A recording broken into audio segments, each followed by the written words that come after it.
Gloria, what did it come down to for you between that contestation between Sakaja and Polycarp Igathe and their agendas?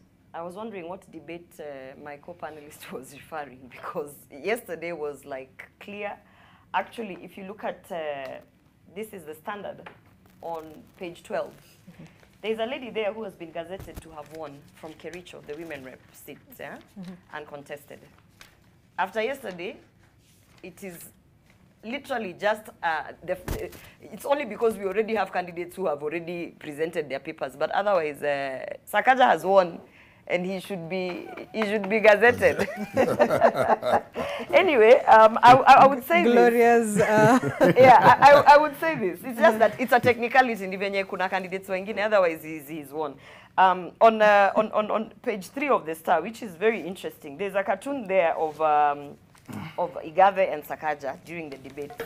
And one has Igathe wearing all these hats, including a chef's hat. And it says, a jack of all trades and a master of none.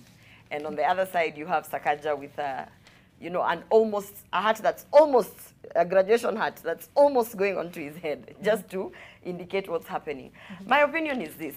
Yesterday was a clear demonstration that, you know, you can have degrees, you can have PhDs, you can have all sorts of things, masters. You could have gone to school for so many years, but yet you still can't tell us how to solve a problem.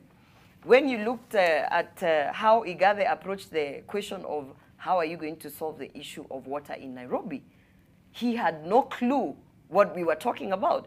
In fact, at one point he even said he was shocked to see that Nairobi yani kuna watu wanabeba maji na punda. He was so shocked. This is a candidate who's saying, I am going to govern this county, I'm going to, you know, offer these solutions, blah, blah, blah. But he was shocked that Nairobi, we still have donkeys actually helping us transport water with jerry cans.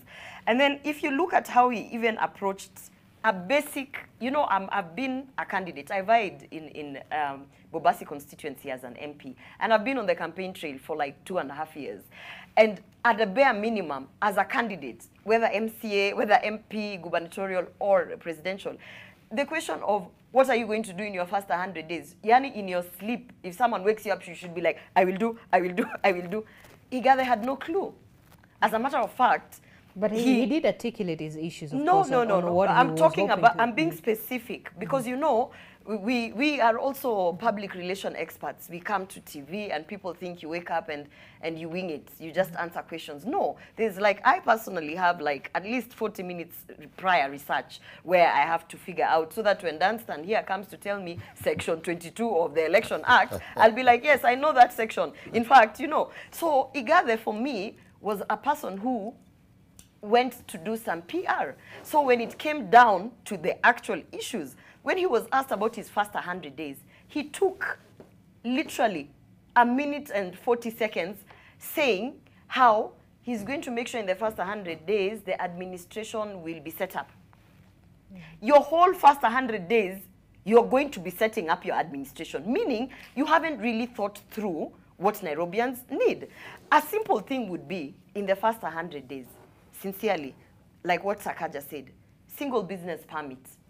You know, that is an administrative, you know, I was waiting for him to say, we are going to cancel ABCD. The problems that we are facing, because as a candidate in your first 100 days, you should at least at the bare minimum have 4 things. All right. He didn't have any. Okay. And then the other thing that was very clear was that I personally had nilikuwa nimeweka Igathe on another level, because this is a person who's been a CEO, this is a person who's been like, he has an extensive CV. As a matter of fact, there's a joke that there are people who are just blessed, they wake up and they get jobs, and you know, high-level jobs and whatever. So I actually, I had thought that it was because of his skills and his competencies that he could just wake up and get a senior management level job, because people know what he can deliver.